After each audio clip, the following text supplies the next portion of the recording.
Hello everybody, my name is Josh Slaughter and welcome to the video series, My Personal Journey, which is a motivational series that covers various topics like roadblocks, inspiration, spirituality, mentors, goals, focus, discipline, and achievement. We'll cover all those aspects during this video series, but the first tape will cover my personal journey and what my experience has been going through life. I was born and raised in Chicago, Illinois. I was born in the late 60s. One of the primary places that I lived was on 79th and Marquette, but I also lived maybe about 15 or 20 other locations around Chicago. I went to about 8 or 9 different grammar schools, which meant that when I bonded with a friend, that bond was shortly broken because I had to move on to another place. But with that, I learned a lot about myself. I learned how to cope with situations. I dealt with bullies. I dealt with all kinds of scenarios growing up. Another thing was that my mom was a low income.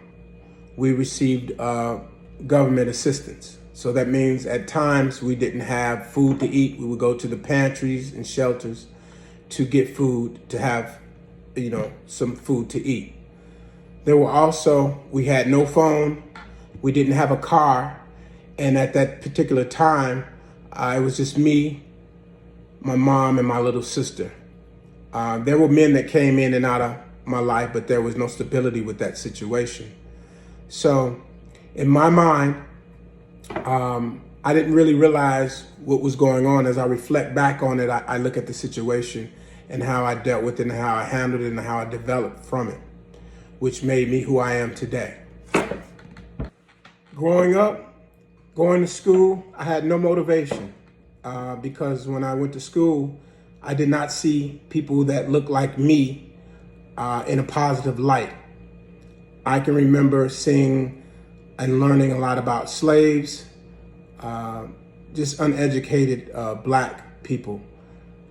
And I saw oppression. For some reason, when I was younger, I saw oppression.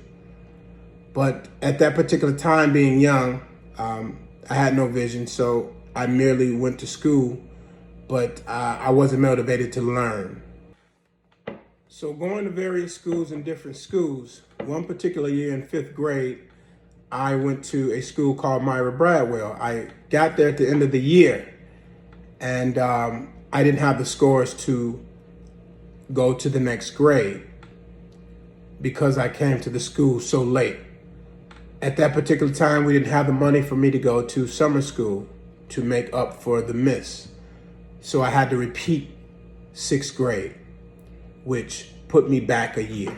That something sparked in me because I wasn't with the friends that I was the same age, who were all the same age. So that affected me in a way where I said, you know what, I have to kind of learn and step my game up a little bit. But because I went to so many different schools, my education was affected. I remember moving to Carbondale, one of the locations that my mom moved to, and I was behind. I think it had to be about 4th grade or 5th grade, and the testing scores came out. And I remember my mom coming to school, going over the scores, and the teacher telling my mom how behind I was. I was a grade or 2 level behind as far as scoring. There was math that I was unable to do. There was a reading comprehension that I was unable to do. So I was behind several levels, and it caught up to me when I came back to Chicago. So therefore I had to repeat a grade. From there, I was able to graduate from grammar school a year behind in '84. At that particular time, I was a C and D student, and maybe F. I still had no motivation. There was nothing that I cleaned on that motivated me to want to be successful, want to get A's and B's, want to be a person that just felt good about school and their grades. Then after choosing several schools, I chose Chicago Vocational High School. At this particular time, I moved in with my grandmother, which was a big change in my life. It created much stability for me.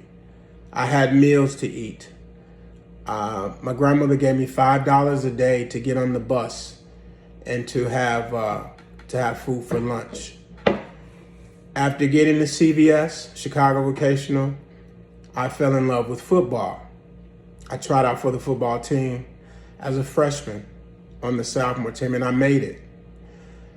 And then the next year, I made it on varsity as a sophomore, but I still had those issues from learning from grammar school. So I was a C&D student as well. Well, C&D doesn't get you the grades to be eligible to play football, nor does it get you the grades to be able to go on to college. So in my mind, I was good at football. I loved football.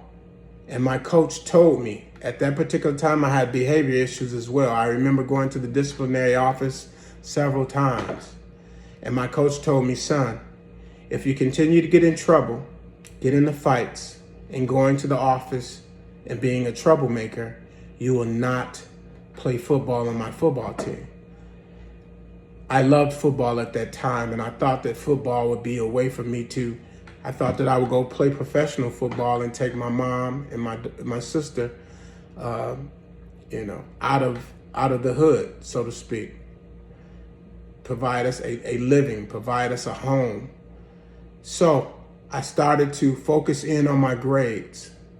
I not only went from a C&D student, I became an honor roll student, making A's and B's, mostly A's, for the remainder of my high school career from my sophomore year all the way to my senior year. This was all because I played at a level where college schools would be interested in me and could possibly offer me a scholarship. So with that, I changed my whole demeanor. There was stability there. My grandmother was there. And also now I had a father figure in my coach, Coach John Pataki, who came into my life and became a disciplinarian for me. He was the much stability and the disciplinarian that I needed to learn as a young adult. Things that my grandmother maybe couldn't teach me. But my grandmother was tough, and I had him and he was tough. So this changed my life completely. Then I went on to the next phase. After graduating, focusing, I went on to college on a partial scholarship. Very proud. My grandmother was proud of me. My coaches were proud of me. My friends were proud of me. So it built a self-esteem for me where I had motivation in life. I had a purpose. I had found a purpose. Not only that, I remember being a senior in high school and I tapped into my spirituality. I said, I know that there's a higher being and I want to tap into and I want to build a personal relationship, and that higher being is God. So I start saying, I'm going to pray after every meal. I'm going to pray in the morning when I get up, and I'm going to pray at night when I go to sleep. And I'm also going to pray for any blessing that I receive during the day or any blessing period that I get. So these are the things that carried me on to college.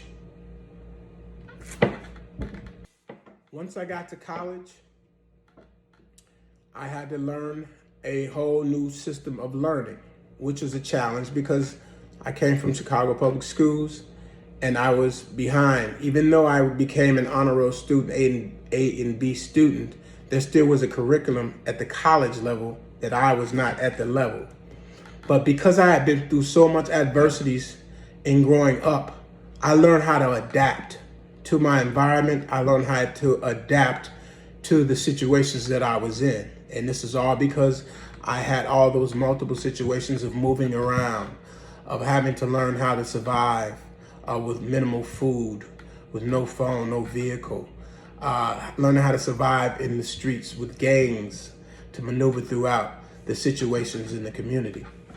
With that being said, I was able to, the first year, become a C student. It was a challenge. It was a very much challenge because the curriculum I remember even taking verbatim, word for word notes in a class and getting a C on the test because the particular test I wasn't processing and I didn't understand the curriculum. But now I had to deal with the challenge of balancing academics and athletics, which is another level of learning how to adapt. But I was still focused because I had the dream of getting a college degree. And another thing, I didn't want to disappoint my family, and I wanted to be the first to graduate from college. And I personally remember that. So that was my drive for college, that I would not be coming home because I didn't focus in on grades, or I didn't have the determination or the motivation to make it through and earn that degree. With that, I learned how to balance academics as well as athletics, and I became a B student. I remember the day of graduating in 1994 from the University of Kansas. I said a prayer. I looked up and I said, God, I couldn't have done it without you. And I just felt, I felt so charged, so empowered. There was a feeling that I couldn't describe because I knew I hadn't done it by myself, but I knew I'd achieved this great feeling. And then I thought and reflected back on being this kid growing up with nothing, with no clothes, with, no food. And I felt very proud. I felt proud for the people that had helped me along the way. I felt proud for my mom. I was, not only it impacted, my sister who went on to college. So the decisions that we make, they affect not only you, they affect a lot of other different people. People, your little brothers, your little sisters. They affect people in the community who see you. So now, coming home from college, and people in my community. So then after that, after graduating, I came home, got a job, actually worked several jobs, and started to make my way up the employment ladder and receive a certain status as far as the job title and the amount of earnings that I would make. I went on to work 30 years total for various companies, all in management. I ended up getting married, having 2 children, and I'm actually divorced now, but it's part of that ups and downs of I have great memories. My children are raised. I have a son that is about to graduate from college, and a younger daughter who is inspired to go to college as well. So through your life, you go through ups and downs, but the things that you learn through life carry you on. And definitely for me, in my story, the motivation for me has been just the ups and downs that I've experienced. I've taken things to and from there and built upon that and just wanted to succeed. And after being married, I got a divorce, and I am now currently an entrepreneur. And Motivational Tapes is one of my businesses. That being said, if you enjoyed this tape, please hit the subscribe button, hit the like button, and there will be links below that you can click on to assist you in finding motivation, finding uplifting things that can help you through your life. I hope this resonated with most of you. Thank you, and I'll see you on the next video.